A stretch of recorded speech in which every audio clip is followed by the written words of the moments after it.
నమస్తే, welcome to our channel. నేను ప్రియాంకర. రాయలసీమ ఎత్తిపోతల పథకం ఈ పేరు కొన్నాళ్ళుగా మనం వింటూ వస్తున్నాం. ఎప్పటి నుండి? జగన్మోహన్ రెడ్డి గారి హయాం నుండి. మరి ఈ ప్రాజెక్ట్ కంప్లీట్ అయిందా?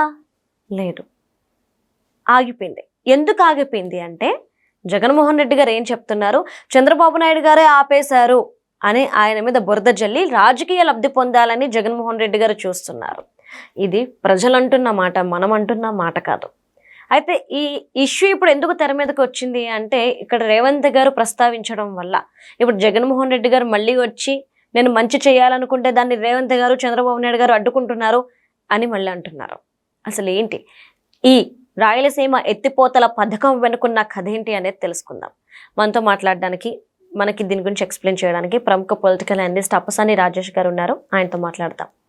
నమస్కారం సార్. నమస్కారం సార్. అసలు ఈ రాయలసీమ ఎత్తిపోతల పథకం ఎవరు స్టార్ట్ చేశారు? ఎందుకు ఆగిపోయింది? దీనికి చంద్రబాబు నాయుడు గారికి రేవంత్ రెడ్డికి ఉన్న సంబంధం ఏంటి? ఇప్పుడు వాస్తవంగా రాయలసీమ డ్రాట్ మిటిగేషన్ ప్రాజెక్ట్ అని చెప్పని దానికి పేరు పెట్టుకున్నారు. రాయలసీమ కరువు నివారణ ప్రాజెక్ట్ అని చెప్పని. ఆ ప్రాజెక్టు 2020 మే 5వ తారీఖు రోజు జగన్మోహన్ రెడ్డి గారి ద్వారా శంకుస్థాపన చేయబడ్డ ప్రాజెక్ట్. ఇక్కడ గమనించుకుంటే ఒకసారి రాష్ట్ర విభజన జరిగిన తర్వాత Krishna river management board and Godavari river management బోర్డుల ఏర్పాటు జరిగిన తర్వాత కేంద్ర ప్రభుత్వం ద్వారా రూపొందించబడ్డ రాష్ట్ర విభజన చట్టంలో ఏం మెన్షన్ చేశారు అని అంటే, ఇవాళ ఉమ్మడి నదులుగా ఉన్న కృష్ణా గోదావరి నదులు, ఆ నదీ జలాలు ఎవరు ఏ విధంగా పంపిణీ చేసుకోవాలి అనేది ప్రాజెక్టుల వారీగా కేటాయింపులు మెన్షన్ చేశారు అందులో. అలాగే రాబోయే రోజుల్లో పరిష్కరింపజేసుకోవాల్సిన ప్రాజెక్టుల గురించి కూడా అందులో మెన్షన్ చేశారు. తెలంగాణ ప్రాంతంలో కలవకుర్తి, నెట్టెంపాడు, అలాగే ఆంధ్ర ప్రాంతంలో వెలుగొండ, అలాగే హంద్రినివ, గాలేరు నగరి, ఇట్లా ఇంకొక 4 ప్రాజెక్టులు, వాటిని కూడా మెన్షన్ చేశారు. ఇలా 6 ప్రాజెక్టులకు సంబంధించిన కేటాయింపులు అప్పటికి ఇంకా అపరిష్కృతంగా ఉన్నాయి. కృష్ణానదిలో ఉండే మిగులు జలాలని లెక్కించి వాటిని తెలంగాణ ఈ 2 ప్రాజెక్టులకి, ఆంధ్ర ప్రాంత ఈ 4 ప్రాజెక్టులకి కేటాయింపులు చేసుకోవాల్సి ఉంది అని చెప్పారు. దానికోసం ఒక కమిషన్ అపాయింట్ చేశారు.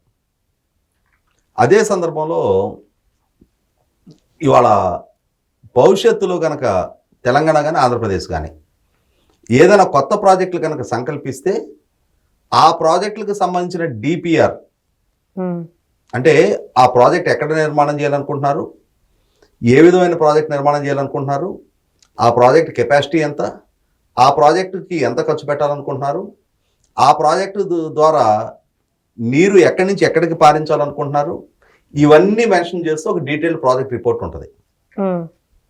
ఇవాళ ఆంధ్రప్రదేశ్ ప్రభుత్వం ఒక ప్రాజెక్ట్ సంకల్పించుకుంది. ఇప్పుడు మనం మాట్లాడుకుంటున్న ఈ రాయలసీమ డ్రాట్ మిటిగేషన్ ప్రాజెక్టు, దాన్ని రాయలసీమ ఎత్తిపోతల పథకం అంటున్నారు. ఆ ప్రాజెక్టు సంకల్పించుకుందే అనుకో, దానికి సంబంధించిన డిపిఆర్ మొట్టమొదటి తెలంగాణకి ఇవ్వాలి. మేము ఈ ప్రాజెక్టు కట్టాలనుకుంటున్నామని కేఆర్ఎంబికి ఇవ్వాలి, కేంద్ర ప్రభుత్వానికి ఇవ్వాలి, పర్యావరణ అనుమతులు తెచ్చుకోవాలి. ఇవన్నీ వచ్చిన తర్వాత కానీ ప్రాజెక్టు టేకప్ చేయడానికి వీలు కాదు. అదే విధంగా తెలంగాణకు కూడా ఇదే వర్తిస్తుంది.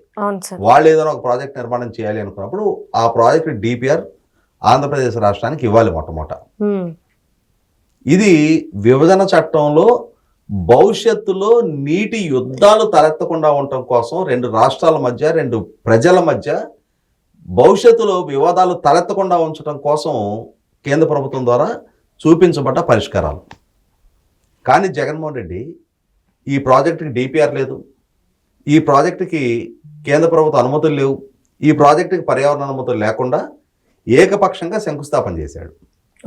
అలా చేసిన నేపథ్యంలో తెలంగాణ ప్రభుత్వం ఈ అంశాన్ని కేంద్ర ప్రభుత్వం దృష్టికి తీసుకెళ్ళింది, కేఆర్ఎంబి దృష్టికి తీసుకెళ్ళింది. కొందరు వ్యక్తులు నేషనల్ గ్రీన్ ట్రిబ్యునల్లో కేసులు ఫైల్ చేశారు. ఎటువంటి పర్యావరణ అనుమతులు లేకుండా ఆంధ్రప్రదేశ్ ప్రభుత్వం ఒక ప్రాజెక్టు సంకల్పిస్తుంది అని చెప్పని. అప్పుడు ఎన్జిటి ఇన్వాల్వ్ అయ్యి ఈ ప్రాజెక్టు టేకప్ చేయడానికి వీల్లేదు, పర్యావరణ అనుమతులు లేకుండా మీరు ప్రాజెక్ట్ నిర్మాణం చేయొద్దు అని చెప్పని రాష్ట్ర ప్రభుత్వాన్ని ఆదేశిస్తూ ఆదేశాలు ఇచ్చింది. 2020లోనే అట్లా పురుడు పోసుకుంటున్న స్థితిలోనే ఆ ప్రాజెక్టు ముగిసిపోయింది దాని ప్రస్థానం.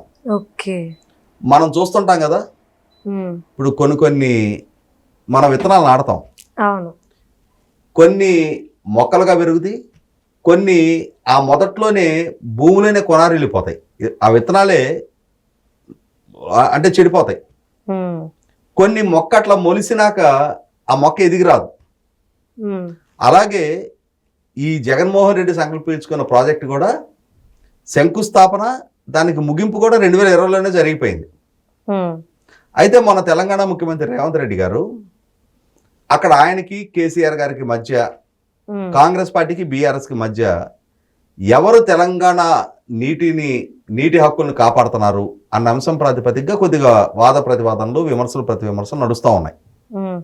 ఆ నడుస్తున్న నేపథ్యంలో ఆయన్ని ఇప్పుడు ఆంధ్రప్రదేశ్ రాష్ట్ర ముఖ్యమంత్రిగా ఉన్న చంద్రబాబు నాయుడు గారిని రాజకీయ గురువు కాబట్టి, అంటే ఆ పార్టీలో గతంలో రేవంత్ రెడ్డి గారు పనిచేసి ఉన్నారు కాబట్టి, నువ్వు నీ గురువుకి లబ్ధి చేకూరుస్తా తెలంగాణ ప్రజలను తాకట్టు పెడుతున్నావు అని చెప్పని బీఆర్ఎస్ పార్టీ విమర్శ చేసింది. ఇక్కడ గమనించుకోవాల్సింది ఏంటి అంటే, బీఆర్ఎస్ అధినేత కేసీఆర్ గారు కూడా చంద్రబాబు నాయుడు గారితో పాటు సహచరుడిగా పనిచేసిన వాడే, ఆయన క్యాబినెట్లో ఈయన కూడా మంత్రిగా పనిచేసిన వాడే. మరి తాను మాత్రం మరి గతంలో తాను పనిచేసిన నాయకుడి ప్రయోజనాలకి భిన్నంగా తాను మాత్రం తెలంగాణ ప్రయోజనాల కోసం కట్టుబడ్డట్టు, రేవంత్ రెడ్డి గారు మాత్రం తెలంగాణ ప్రయోజనాలను కూడా పణంగా పెట్టి చంద్రబాబు నాయుడు గారి ప్రయోజనాలు నెరవేర్చుతున్నట్టుగా కేసీఆర్ గారు విమర్శలు చేస్తూ ఉన్నారు. ఆయనకి కౌంటర్ ఇస్తూ రేవంత్ రెడ్డి గారు కూడా చంద్రబాబు నాయుడు గారు నా అభ్యర్థన మేరకు రాయలసీమ డ్రాట్ మిటిగేషన్ ప్రాజెక్ట్ని పక్కకు పెట్టారు అని చెప్పాడు. కానీ ఇది రేవంత్ రెడ్డి గారి హయాంలోనో చంద్రబాబు నాయుడు గారి హయాంలోనో జరిగిన ప్రక్రియ కాదు. ఇది కేసీఆర్ గారు జగన్మోహన్ రెడ్డి గారి హయాంలో జరిగింది. అలా జరిగిన అంటే ఆ నిర్ణయం కూడా ఎన్జిటి ఆదేశాలతో ఆ ప్రాజెక్టు ప్రస్థానమే ముగిసిపోయింది. ఇప్పటికీ అక్కడ పనులు జరగటంలా, మనకి జరగని దానికి ఈ క్రెడిట్ గేమ్స్ ఎక్కువైపోయినాయి అన్నమాట. క్రెడిట్ క్లెయిమ్ చేసుకునే వాళ్ళు ఎక్కువైపోయారు. అలాగే అసలు సిసలు ఇక దాంతో ఏమైపోయింది, రేవంత్ రెడ్డి గారి స్టేట్మెంట్ పట్టుకొని చంద్రబాబు నాయుడు గారు రాయలసీమ ద్రోహి అని వైసీపీ పార్టీ నిర్ణయించి మొదలుపెట్టింది. జగన్మోహన్ రెడ్డి రాయలసీమ ఎత్తిపోతలకు సంకల్పిస్తే చంద్రబాబు నాయుడు తన శిష్యుడైన రేవంత్ రెడ్డి అభ్యర్థన మేరకు ఈ ప్రాజెక్ట్ని అటకెక్కించారు అని చెప్పాను. ఈ ప్రాజెక్ట్ని అటకెక్కించింది జగన్మోహన్ రెడ్డి, అతని హయాంలోనే అటకెక్కింది. అది ఎటువంటి అనుమతులు డిపిఆర్లు లేకుండా ఏకపక్షంగా, అంటే ఈయనకి 2023 నవంబర్ 30 తెలంగాణ ఎన్నికలు జరుగుతున్న రోజు కూడా ఇలాగే వందలాది మంది పోలీసులు పంపించాడు నాగార్జున సాగర్ డ్యామ్ మీదకి. ఎందుకంటే నాగార్జున సాగర్ ప్రాజెక్టు స్వాధీనం చేసుకుంటున్నామని చెప్పని. ఇప్పుడు నిన్న చూసాం మనం, అమెరికా దళాలు వెనిజులా లోపలికి చొరబడి ఆ దేశ అధ్యక్షుని పట్టుకుపోయారు. అట్లాగే జగన్మోహన్ రెడ్డి గారు కూడా ఒక రాష్ట్ర ముఖ్యమంత్రిగా ఉండి తన పోలీస్ సిబ్బందిని ఉమ్మడి ప్రాజెక్టుగా ఉన్న నాగార్జున సాగర్ డ్యామ్ మీదకి యుద్ధానికి పంపించాడు. అంటే రెండు దేశాల మధ్య సరిహద్దు వివాదాలు తలెత్తినట్టుగా, రెండు దేశాల మధ్య యుద్ధాలు తలెత్తినట్టుగా ఒక దేశంలో ఉన్న రెండు రాష్ట్రాల మధ్య ఈ విద్వేషాలు పెంచే ప్రయత్నానికి జగన్మోహన్ రెడ్డి పాల్పడ్డాడు. అదేవిధంగా ఏకపక్షంగా తన ప్రాజెక్టు సంకల్పించుకున్న పర్యవసానం తెలంగాణ అభ్యంతరాలతోటి వాళ్ళు న్యాయ పోరాటం చేయడంతో ఆ ప్రాజెక్టు ముగిసిపోయింది. 2020లో ముగిసిపోతే 2024 జూన్ 4 తాను మళ్ళీ అధికారం నుంచి దిగిపోయేదాకా ఆ ప్రాజెక్టుకి సంబంధించి కేంద్ర ప్రభుత్వం నుంచి అనుమతులు తేలాపోయాడు. ఎన్జిటి వాళ్ళ దగ్గర ఉన్న ఈ కోర్టు వివాదాన్ని పరిష్కరించలేకపోయాడు. ఆ ప్రాజెక్ట్ ఎక్కడ వేసిన గొంగళ అక్కడగానే ఉండిపోయింది. అటువంటి జగన్మోహన్ రెడ్డి రేవంత్ రెడ్డి గారి స్టేట్మెంట్ ఇగానే చంద్రబాబు నాయుడు అసలు రాయలసీమ ద్రోహి అని మొదలుపెట్టారు.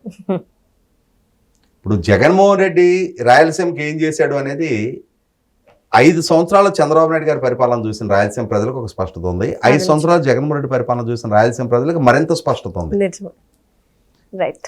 5 ఏళ్లలో చంద్రబాబు నాయుడు గారు ఒక్క రాయలసీమ ఇరిగేషన్ రంగం మీద 12,500 కోట్లు ఖర్చు పెడితే అవును. 5 సంవత్సరాలు జగన్మోహన్ రెడ్డి పరిపాలనా హయాంలో 2,500 కోట్లు ఖర్చు పెట్టాడు. అంటే 20% ఆఫ్ ది అంతే. ఎలకేషన్స్. ప్రాజెక్టుల పురోగతి కూడా ఆ స్థాయిలోనే ఉంటుందిగా. అవును.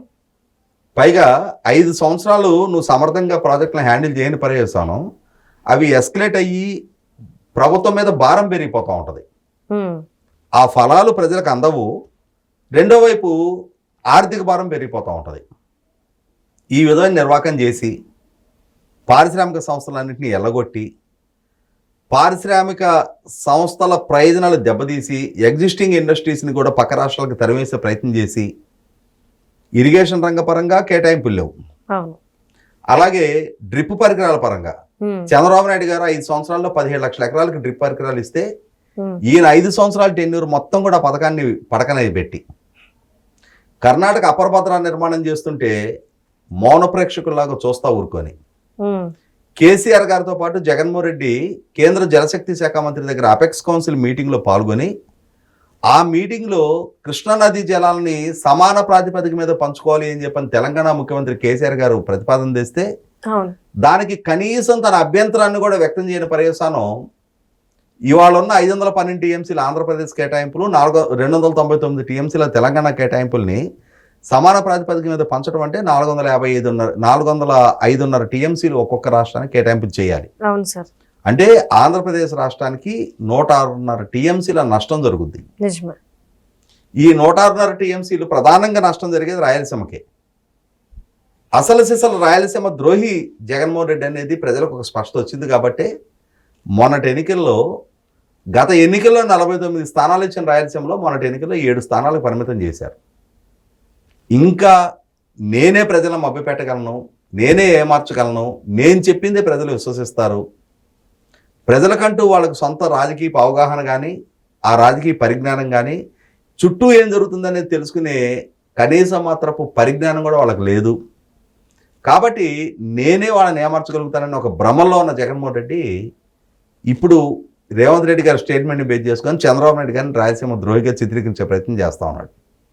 కానీ ప్రజలు చంద్రబాబు నాయుడు గారు ఏంటి, జగన్మోహన్ రెడ్డి ఏంటి అనేది ఒక స్పష్టతతో ఒక నిర్ణయం తీసుకొని ఉన్నారు. కాబట్టి జగన్మోహన్ రెడ్డి ఎన్ని పిల్లి మొగ్గలు వేసినా ఎన్ని కుప్పిగంతులు వేసినా కూడా అతని పిల్లి మొగ్గల్ని కుప్పిగంతుల్ని వినోదంగానే ప్రజలు పరిగణిస్తున్నారు, వినోదాత్మకంగానే వాటిని చూస్తున్నారు తప్ప ఇంకొకసారి సీరియస్గా జగన్మోహన్ రెడ్డిని రాజకీయ నాయకుడిగా కానీ చంద్రబాబు నాయుడు గారికి ప్రత్యామ్నాయంగా రేపటి రోజున మళ్ళీ ప్రత్యామ్నాయంగా పాలకుడిగా ప్రభుత్వంలోకి తీసుకొచ్చే ప్రయత్నం కానీ ఎట్టి పరిస్థితుల్లో ఆ రిస్క్ చేయడానికి ఆంధ్రప్రదేశ్ పౌర సమాజం సిద్ధంగా లేరు.